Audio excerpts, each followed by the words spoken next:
Facebook, come on live. Let's move you out the way. Come on in.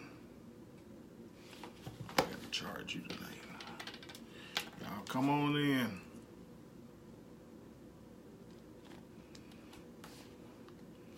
Y'all, we're the non part of the crew that didn't go to the movies tonight. So y'all come on in the room. Let's get this party started. Bridgetta, how you doing? Shanae, how you doing? Everybody do me a favor.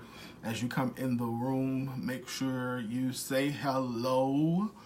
And then after you say, hey, Crystal, and then after you say hello, do me a favor and hit that share button. Don't be afraid tonight to hit the thumbs up when you agree, hit the heart when you love it. Y'all do, ask your questions, your comments. We're gonna get this in. So, hey, Tiffany Williams, Tiffany Williams Lewis, how are you? So guys, and then also, of course, if you would do me a favor, make sure you hit that share button as well. Hit the share button as well. So, hey, Deputy, how you doing? So again, like I said, as you guys come in the room, make sure you say hello. Don't hold out on the thumbs and the hearts.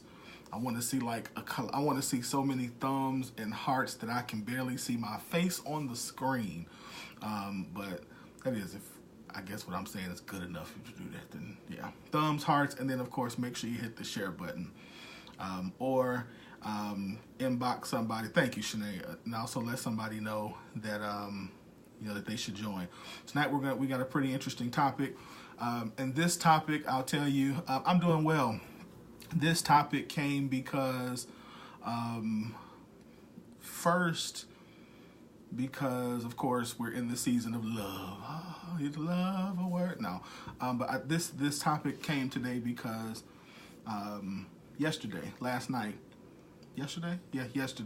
because I was having a conversation with some people, and we were discussing the importance of relationships. We were discussing how do we know, hey Raven, how you doing, by the way, if relationships are worth it. We were discussing just how do you know if a relationship is worth it. You guys would be amazed at the number of times I've heard, and I'm not picking when I say this, but I've heard ladies say things like, you didn't fight for this relationship, or guys usually say stuff like, I felt like you just didn't respect me, and and things like that. And so I think a lot of the root of that is us trying to figure out if a specific relationship is working, or is worth it, or is worth continuing.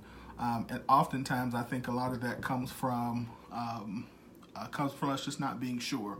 So tonight what I want to do is I want to show you guys through a particular passage that I was reading, that I came up on, that also opened up some questions that I think are very applicable for relationships. Now I'm going to start by telling you, you guys know that I am very, from a scriptural standpoint,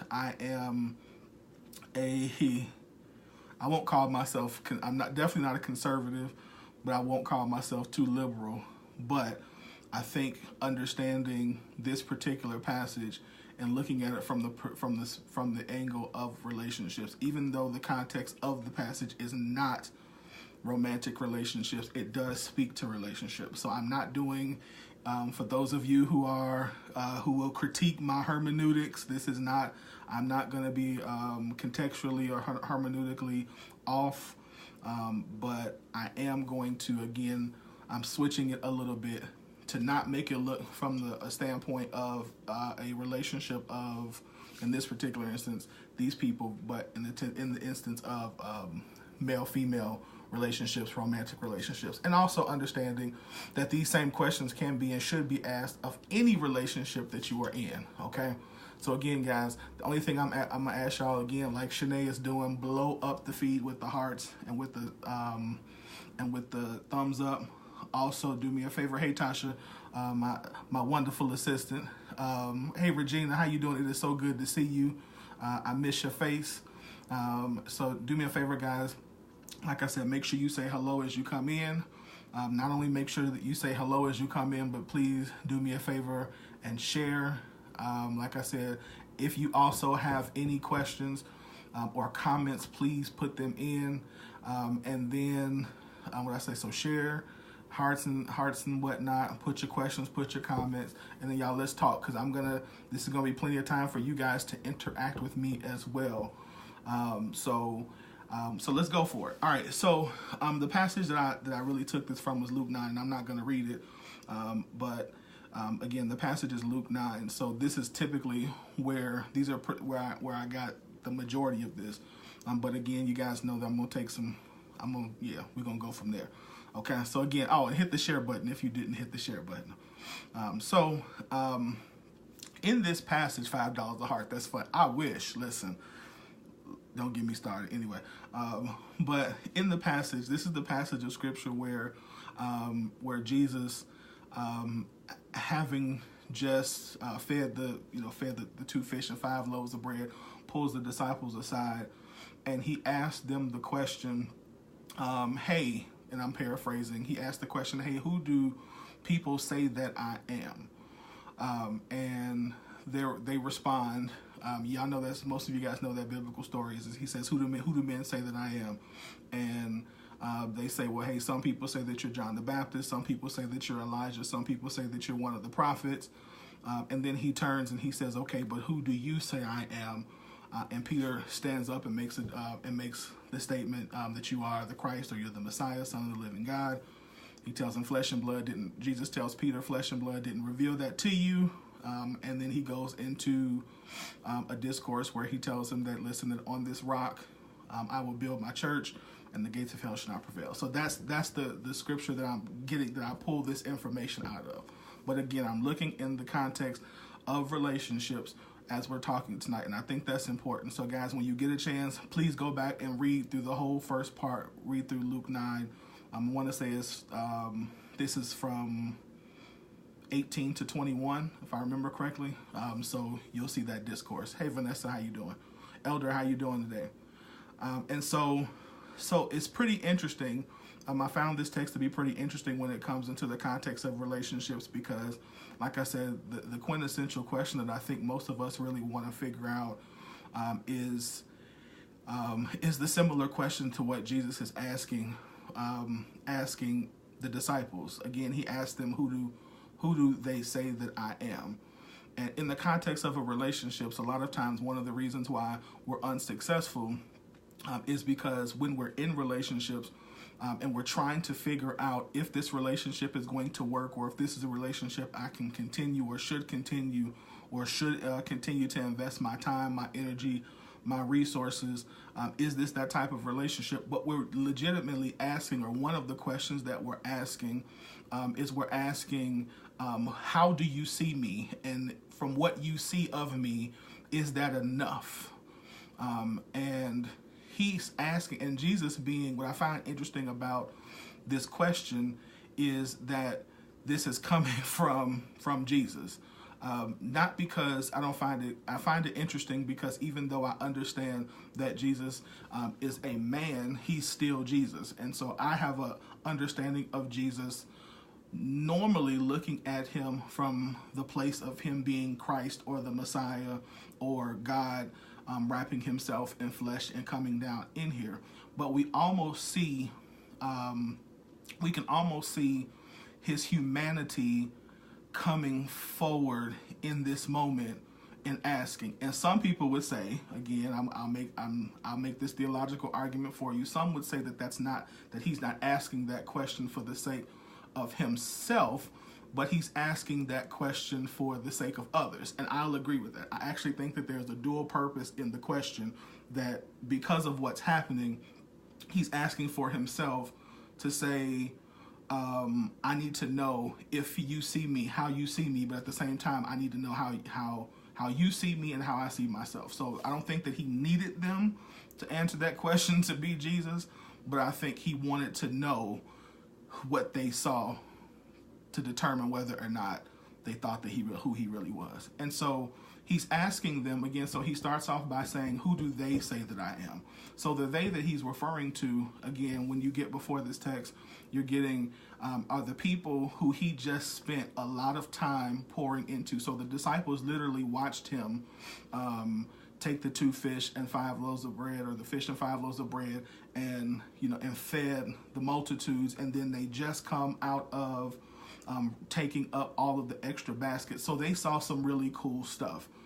They saw him do something that was what they would consider to be pretty flipping amazing. Like they saw him, doing his thing, and they saw him doing what he does. Not gonna say what he does best, but doing what he does. And so he wanted to know, listen, after these people have experienced me, how do they relate to me at this point? Do they only see me as somebody who provides food? And this doesn't say this, but this is my thinking. Do they only see me as somebody who that they come to for food? Is this only somebody who, now I'm gonna switch to relationship, is this somebody who they only call when they need a booty call? Is this somebody who they're only gonna call when they're bored late at night and they have nobody else to turn to? Am I the person who they go to after all of their Facebook friends no longer want to talk to them? Am I the person who they, only come to me when the gas bill and their light bill are due? Or how do they really see me? And so I find their answers interesting, because I can imagine that they're somewhere in the crowd listening to the response of the people. So I can imagine as they're going out, as the disciples are going out to pick up the remnants, that they're hearing what these people are saying. They're hearing, man, that was really dope. Did you see how he just took that 2 fish? Wait a minute. So you mean to tell me that was 2 fish and 5? How did he feed all of us with 2 fish and 5 loaves of bread? Like can you hear? There's a dialogue that's happening amongst the crowd. And so he wants to know, after they've experienced me, what do they think about me? And that's important, because if we're trying to figure out in the course of relationships, if we're enough, and we're trying to figure out questions like, why is it that people don't want, certain people don't want to have a relationship with me? Or why is it that I'm constantly feeling like that, that this woman or this man isn't paying me any attention? Or why does it seem like all of my relationships are not working? Then that's a legitimate question that we really want to know. And so their response to him is, okay, well, first of all, some people think that you're John the Baptist. For those who don't know, so John the Baptist would actually represent, for us in terms of relationships, John the Baptist is the person who Old Testament prophecy says would come before Jesus. Now, mind you, in this time and around this period, John the Baptist had just died. So they're saying, listen, some people think that you're John the Baptist, meaning they think that you are a guy who just died. And not only did John the Baptist die, but in the beginning of this chapter, the person who actually killed or had John the Baptist killed is questioning who this Jesus is too. So it's not new. So they're like, listen, wait a second. So Herodias and Herod are like, listen, Herod even says at the beginning of this chapter, listen, I know that I had him beheaded, but I think he's John the Baptist. And so they're questioning again who Jesus is, because they don't really know who he is, even though, again, they're suggesting that somebody, think about this, they're literally suggesting that he is somebody who they just killed. And then they say, well, they think that you're Elijah. Well, Elijah, in the course of relationship, actually represents, if you think about it, he's another person, another Old Testament prophet who was, again, prophesied the coming of Christ. And so now they're saying, no, he can't be the Christ, but he's got to be either Elijah. He's got to be Elijah. He's got to be a reincarnation of Elijah. So instead of believing that he was actually the Messiah, they would rather think that he was a reincarnation of someone who had died several years before. So for the purpose of relationship, he would be somebody who has already come. He would be in a relationship that's already died. He would be a relationship that we've already tried that didn't work. Elijah would represent somebody who we thought was supposed to work out, a relationship that we thought was supposed to work out, but that didn't work out. So instead of being any of those, we don't know. Instead of just believing that this is somebody who he is, we would rather believe. And another third thing they said was, you're just one of the prophets. So we really don't know. We have no idea who this person is. We really don't know how to relate to him. We really don't know how that is. We don't understand. We don't know. They actually thought, just like we do sometimes, that he could actually be like the last person who we had a relationship with. So that's what they're saying. Well, he can't be the Messiah, or he can't be one, or she can't be the one. This is probably like the last person who told me that they would be my ride or die, and they wound up leaving. Or this is a person who told me that they would be with me forever and that they would love all of my faults, but instead of loving my faults, they left. This is actually what they're saying, is this is actually like a representative of the person who said that, listen, I know that you fit. Y'all know that person who we were like, this person fits everything on my list. And y'all know we have a list. We have a list. He got to be 6 feet tall. He got to be chocolate, like Morris Chestnut. He got to have abs like, I don't know, whatever. She got to look like Halle Berry, and she got to, y'all know the list, but she got to be able to cook like my grandmama. Like, we all have these lists of people. So what they're literally saying, they're almost basically saying that he looks like the list of the person who I'm expecting, but I just don't think that this is the one. And so all of this is pretty interesting to me, because these are all of the things that we go into our relationships thinking.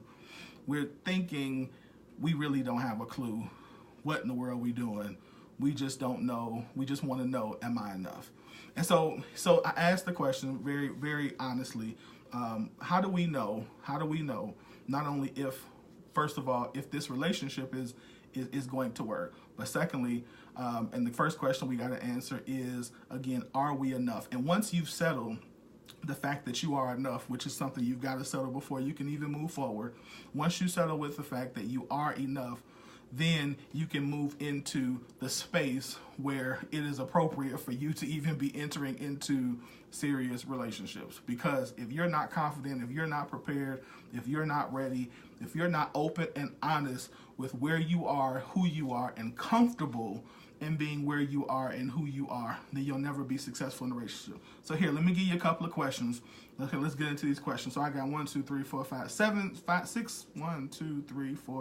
6 questions.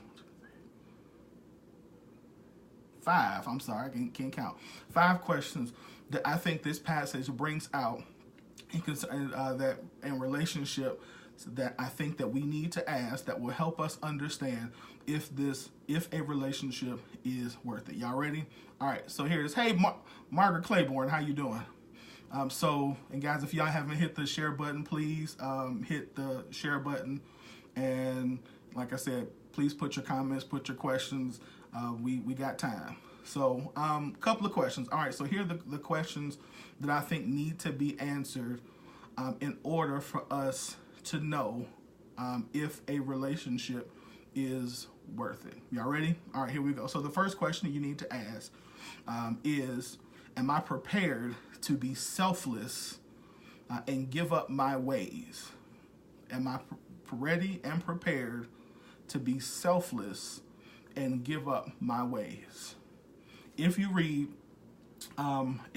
past as he's talking to Peter, Jesus' response to them is very, very, very intriguing. I don't have my Bible in front of me, but the first question, do I have my Bible?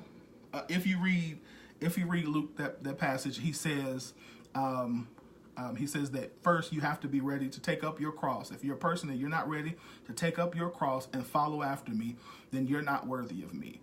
And from a relationship standpoint, again, he's asking, the first thing is, are you ready? Are you prepared to be selfless and give up your ways? Because any relationship that you get into is going to require, in order for it to be successful, it's going to require that you be selfless and not selfish. Most of us get into a relationship and have the expectation of what is this relationship going to do for me. And I don't discount and want you to think that you should be in a relationship that does nothing for you. However, if you go into a relationship thinking and only concerned about what it can do for you and not what you can do for it, then what happens is you wind up taking more than you give, and anytime you take from something more than you give, then it causes an imbalance. So from a financial perspective, think about it like this. Anytime you withdraw more than you deposit, you overdraw. And when you overdraw in a bank account, you begin to have overdraft fees, which means that the penalty that you have to pay is compounded, and in most institutions you get daily fees because you don't put enough in to continue, but you continually draw out. It's the same thing with a person. If you continually pull from a person, then what eventually happens is you overdraw them emotionally, you overdraw them financially, you overdraw them spiritually, you overdraw them even sexually, and then what happens is you become angry and upset, and it compounds on top of that because now that they feel overdrawn, then people tend to go into a defense mode. People tend to go get angry more. You're wondering why your communication is starting to break down. You're trying to figure out, well, where's the love? And you start hearing things like, I don't love you anymore. Oftentimes, the reason you hear that is because you have insufficient funds in your relationship because you have overdrawn your account. So again, the first question is, am I ready and am I prepared to be selfless and give up some of my ways? Am I ready and prepared to be selfless and give up some of my ways? Okay? The other part that makes this question very interesting is God has a very interesting way. And today I was thinking, I don't know how he does this. I don't know. I would love to say I know. Well, I do know why he does it, but I don't know how he does it. Of hooking us up with somebody who has the right dysfunction to push the button of our dysfunction. So a good example would be, I'll use money again. You are a saver. You like to save money, but why is it that you consistently get with somebody who always likes to spend money? And the reason again is because I believe that because the purpose of the relationship is in part to perfect us, then I believe that the saver and the spender are put together to help balance one another out and perfect each other. But how is it that you consistently run into this person who always, if you have a temper problem, why is it that you always find the person who knows how to push that one little button and work that last little nerve? Because oftentimes that relationship is designed to help the person who needs to learn how to control their mouth and the person who needs to learn how to control their temper. So I think that's the first reason. So when I say that is because that a lot of times we don't know that we have these selfish ways that only can come out in the course of a good relationship. That's question one. Question two. Here's question two that passage asks. That I think is very valuable is, am I willing to endure the ugly places in this person's life? Meaning, and what I'm referring to when I say that, I'm talking about, am I willing to endure sickness, financial hardships, walking with him through death of loved ones, seasons of depression, financial struggles, their failures, their ups, their downs, their ins and outs. Am I really, really, really, really ready to endure seasons of ugly and places of ugly in this other person's life? Am I willing to do that with them and still honor and respect and love them through that process? I'm going to say that again. Am I willing to endure the ugly places and the ugly spaces in this other person's life? And am I willing to still honor, respect, and love this person through it. If you're not ready to do that, then that is a clear indication that this is a relationship that you are not prepared, that is not worth it to you. Question number 3, because before I go, let me say, because every relationship is going to go through it.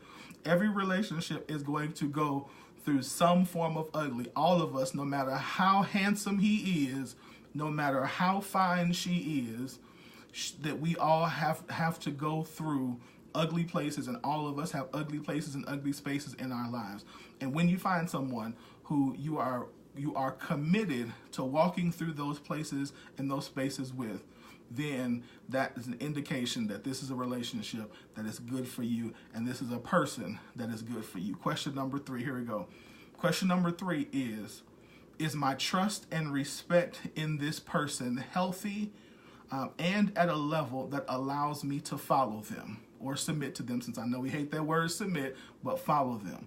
We'll go with that. But the word is actually should be submit to them. So I'll say it again.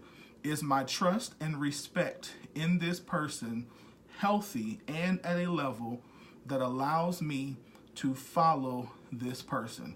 And I say that again for both people, men and women, because biblically we submit to one another. So so if you don't respect a person, if you don't trust them, if that respect and trust is not healthy, then again, that is a relationship that you might not want to enter in. And the reason I say that is because I preface it by saying trust and respect in a healthy way, because we have in this culture I think have made trust and respect, we have perverted those. We think that a person should earn our respect and earn our trust, and they should have to do things to prove to us that we respect them. And I think that's totally backwards. I think that respect is something that we should give people, and then trust is something that a person should earn. I respect you because on a base level of who you are, I'm not going to dishonor you. I'm not going to disrespect you. I'm not going to do you wrong. I'm not going to hurt you.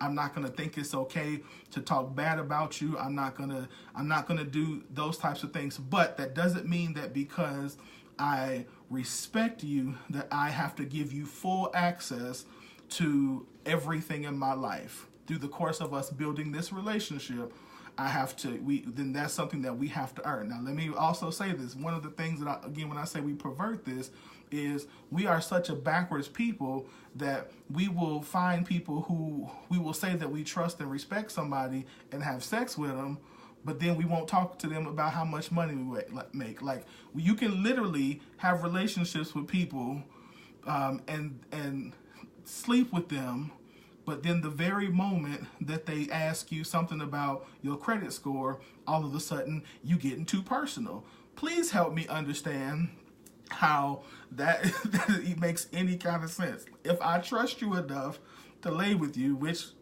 biblically, if you're not married, you're not supposed to do, but I won't talk to you about money. Something is off there. Like we got a problem. Something's off. So I say healthy again because we need a healthy understanding of what respect is, meaning that our respect for one another is not based upon performance, it's based on love.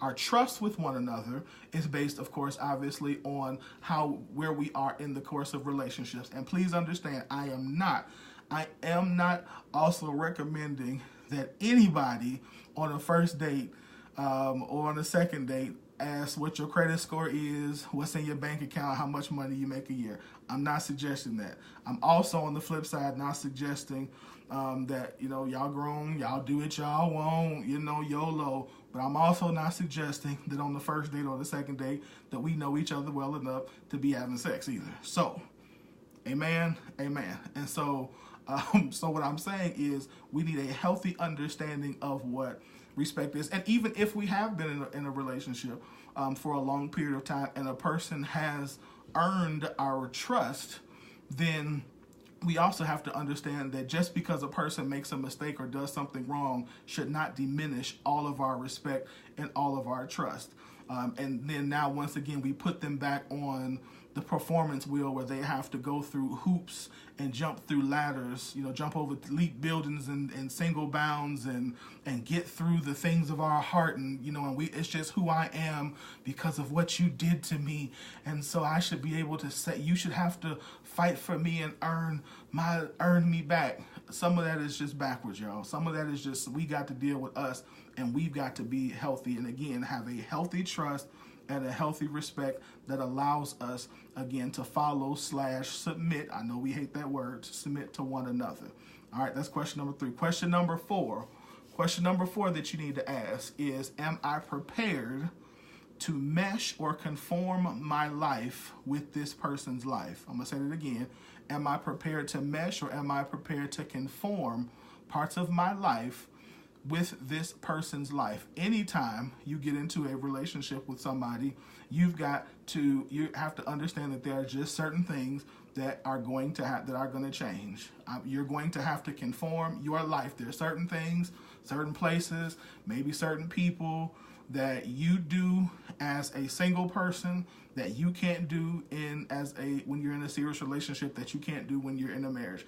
It's just a part of the being, and you have to decide, is this the type of person? Am I prepared, first of all, to do this? And is this a person who I am willing to do that with? Am I prepared, first of all, to give up, certain things? I'm willing to give up my schedule, willing to give up, for me, a big thing used to always be, Lord, I can't believe I'm saying, I didn't like when people ask me where I'm going. I hate that. I still hate that. I'm going to be honest. I hate it. I hate in relationships when people are like, where you going? Why? I'm grown. And I think that's something my parents did to me, but that's my issue. Like, I don't like when people ask me, where am I going? That annoys the Jesus out of me. They be like, where you going? I'm going to be grown. Why? Well, when are you coming back? Why? Like, I have a curfew. It's like, I don't like that. That's a problem.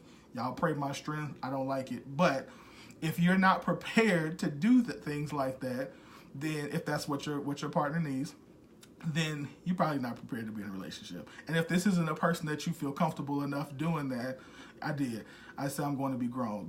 Don't judge me. I also say if I'm really feeling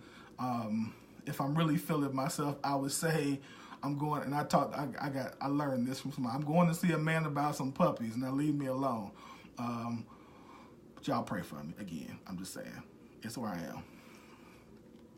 Don't judge. But anyway, so if you're not ready to do that, then you're probably not ready to be in a relationship with this person, or you don't necessarily see this relationship in a good, healthy way, or you need some help.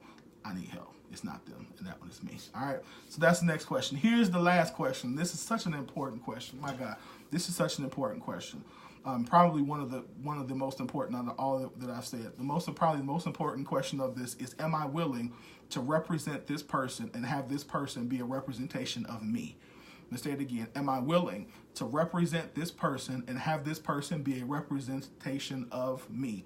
When you are in a relationship, it is. So where are you going? Shut up, shut up. I'm going to see a man about some puppies now. But when you're in a relationship, you've got to realize that again, that when two become one, when you see one, you see the other. So does this person have the integrity?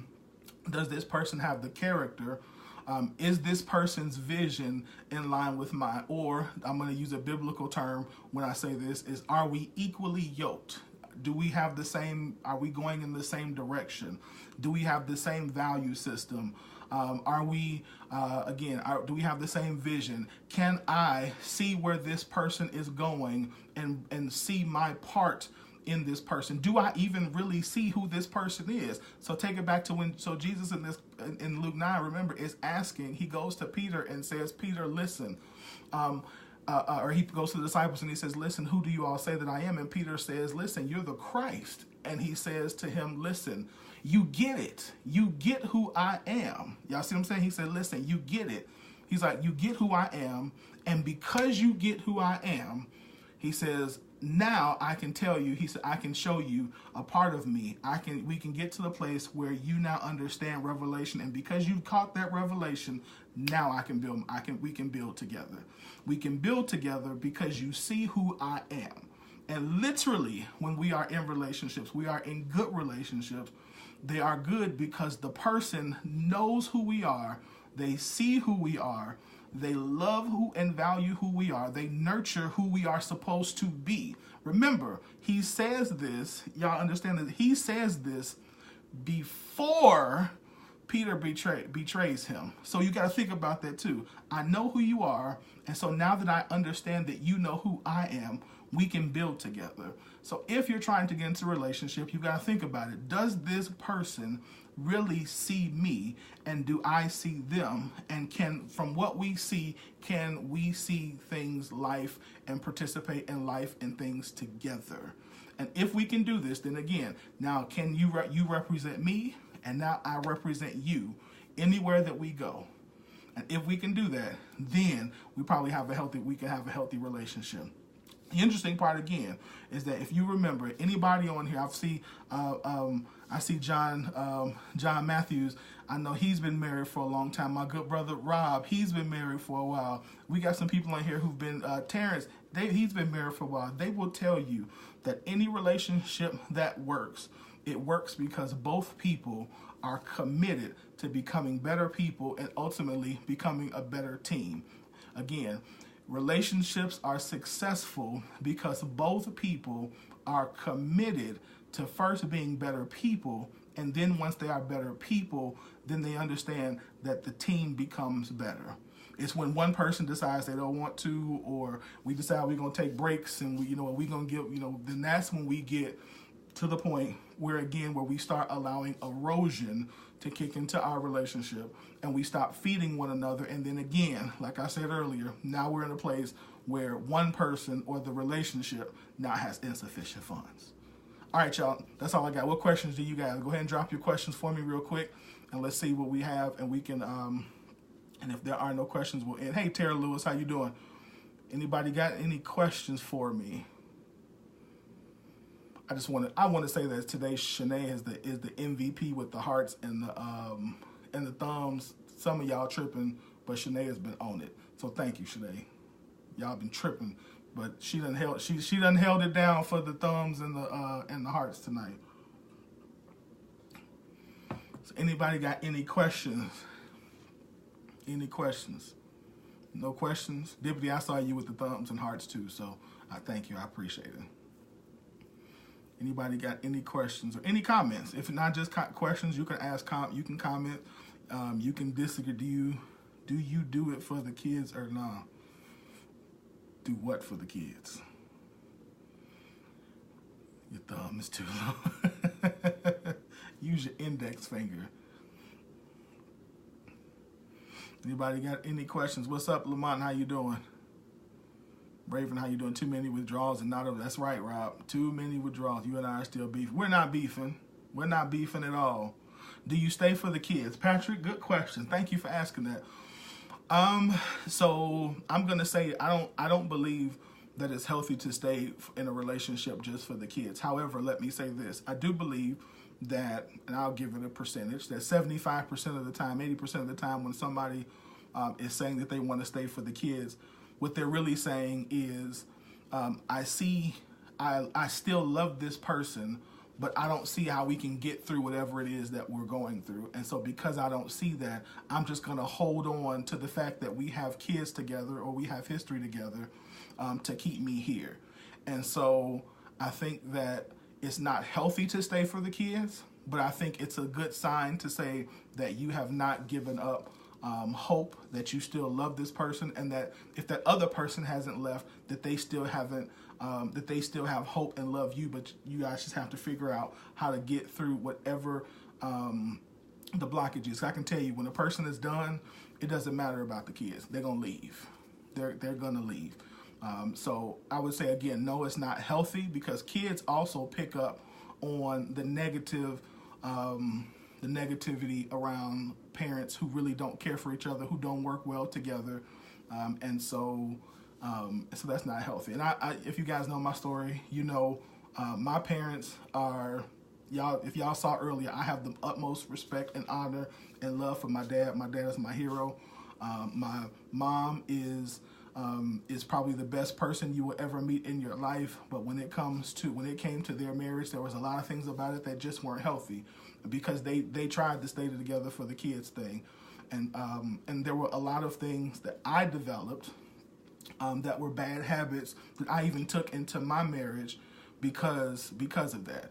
And again, I don't blame them for my bad habits that I had, but again, there were things that subconsciously I developed because of the things that I saw and I experienced. Now, I'll give you guys an example. So my natural personality, for those who don't know me, is I'm naturally a laid back person. And so in my relationships, I typically either was very passive, have the tendency to be either passive aggressive or very quiet and not say what I'm feeling, because in my mind, when I hear arguments equate to leaving. Arguments equate to separation. And so in my relationships, and including in my marriage, there were a lot of discussions that we didn't have, that as the leader of the relationship, I didn't have, because I refused to want to allow, to think that, oh my God, if we have this discussion, then leave. But what wound up happening is, because I, the leader, didn't deal with them, those things began to fester, and ultimately they put me in a place and in a headspace where I was not a healthy leader.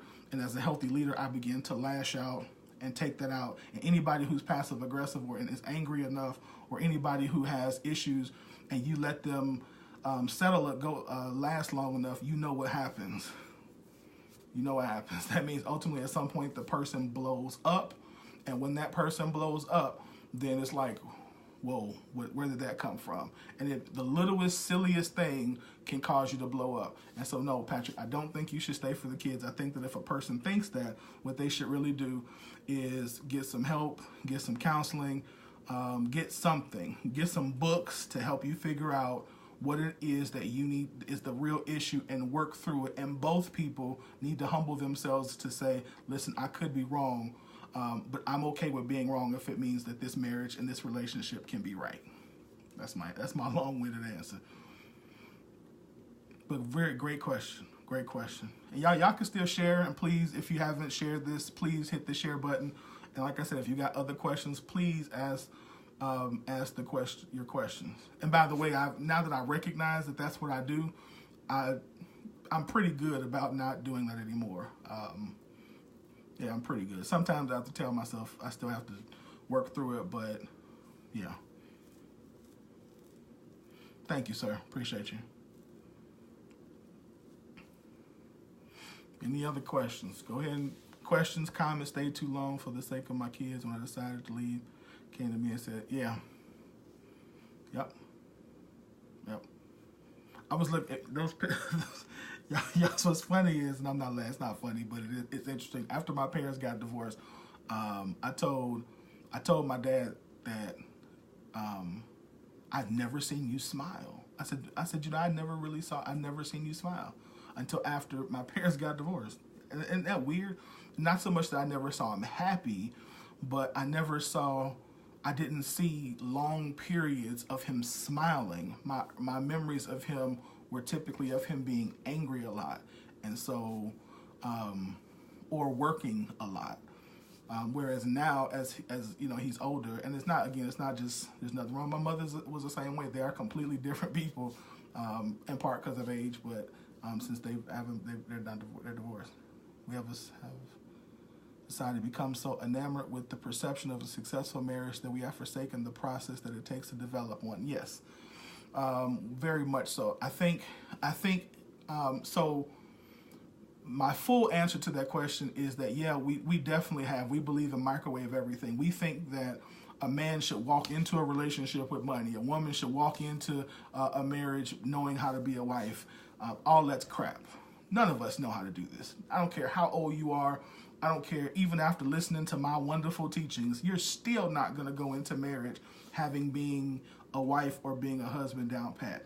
It literally takes, that's why I said earlier, it takes God putting you with somebody who exposes all of those little selfish ways and idiosyncrasies and dysfunctions in you for you to have a successful marriage. And so a successful marriage, first of all, let's define really what a successful marriage is, because part of it, a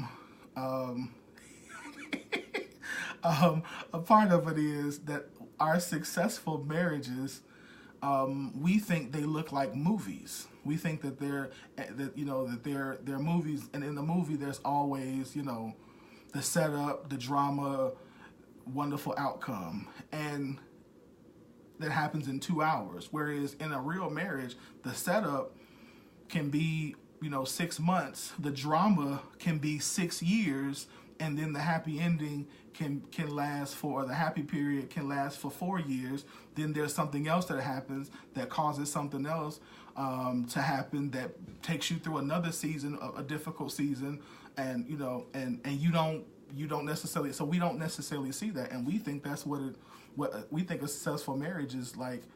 Oh, we're just holding hands all the time, and I wake up to the house smelling like rose petals. Like, what's funny, so at my count, I'm gonna tell you this. So when I counsel couples, one of the things that I hear the most is I hear the complaints from men is, man, I thought that when I got married that I would have sex all the time. And I'm like, sorry, I hate to tell you that. And that's why, like, even now when I see like single women like, oh, my husband will never have stuff, like, wait till you get married and he get on your nerves too many times, you'll shut it down. Same thing. And then with the ladies, it's like, well, I thought that, that he would be a partner and I would have somebody to listen to and somebody who would always, protect me and take out the garbage, and I wouldn't have to, and I'd have help with the kids. Nope, sorry. His feet stink. He passes gas in the bed. His breath stinks in the morning. It's just normal stuff that we just don't think of, and we don't, so successful marriage is really just saying that I become better, we become better, the relationship becomes better. And as we do this, the people on here who married know I'm telling the truth. I'm married for 10 years.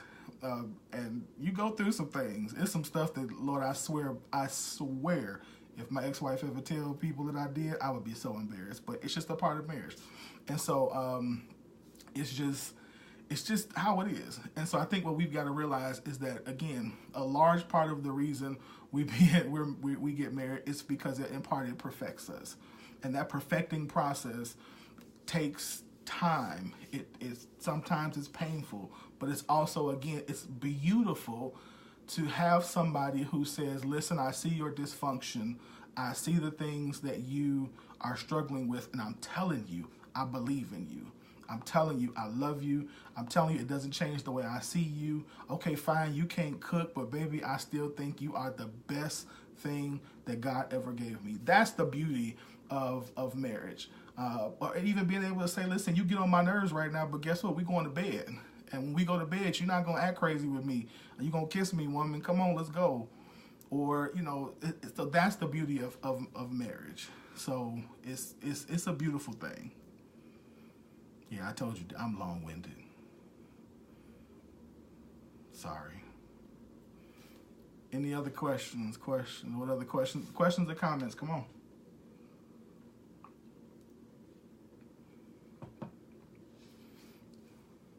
Questions or comments?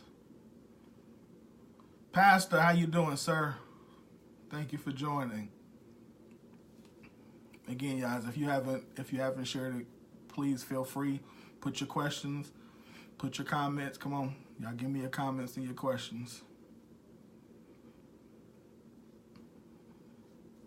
See, I'm telling y'all, see Shanae, she's still going with the hearts and stuff, man. Listen. MVP. You should, man. Do it. You got some stuff to tell us, man. I know you got a word, brother. Go ahead and do it. Make sure you let me know. Thank you, sir. I appreciate it, especially coming from you. I appreciate it. Yeah, guys, listen. I have the privilege of being transparent, so That's the beauty. Yeah, it is what it is. The one thing that I prayed. So again, for those who don't know my story, I didn't say this at the beginning. Um, I was married for 10 years, been divorced for 3, and the process of recovering from divorce has showed me so much. I've learned so much about myself, right and wrong, good and bad, in 3 years. Then, oh my God, then I've learned, and I think that it's been so my prayer has always been so that I remember the when after everything was over, I've always been somewhat, have some wisdom, let them tell it, about relationships. But after my divorce, I was like, listen, God, I'm done. I won't talk about relationships. Like, I literally was like, I don't want to talk about relationships. I don't want to talk about nothing. I don't want to talk about money. I don't want to preach. I want to do nothing. And he brought that scripture to my remembrance that he says to Peter, listen, Satan wishes to sift you as wheat, but I prayed for you that after you would fall, you would restore your brother. And so I had to get real comfortable real quick. And he told me flat out, listen, you can go ahead and sulk and do whatever you got to do for right now and get yourself together. But he flat out said, but in 2 years, I need you. I'm going to need you to get yourself, get back up and get back out here. And so this is year 3. So at that 2, I remember that at the 2-year mark when I'm like, oh, this is the 2-year mark. And doors started opening and I started talking, and I'm going to keep talking and telling until nobody wants to listen anymore. But I'm very open and honest. I made a lot of mistakes in marriage. I learned a lot about myself. I learned a lot about what God really thinks about us. I learned about God's love for us. I learned more about how we are to be gracious towards others.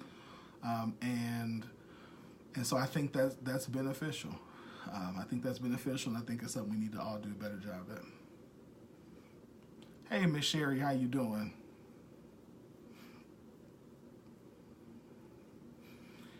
Melanie, how you doing? Any other questions? Any other comments? Questions or comments?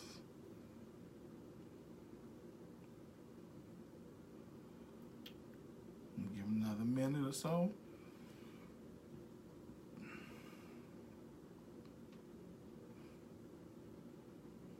If we don't have any, we're good. All right. Well, I guess that is it for tonight. Thank you all for being here. Again, if you missed a part of it, you can always go back to the beginning once we end. And please, again, you can always feel free to share. If you have any other questions or comments that you feel uncomfortable or that you don't feel comfortable saying on here that you have, feel free to inbox me. I'll be more than happy to help. Tomorrow I got a special. I'm gonna try to do my Financial Fridays tomorrow, okay? Because I got some stuff I got a bunch of questions from last week's radio show or 2 weeks ago, financial questions from the radio show that I didn't get to answer. So I'm gonna try to do those tomorrow. So please, I'm gonna try.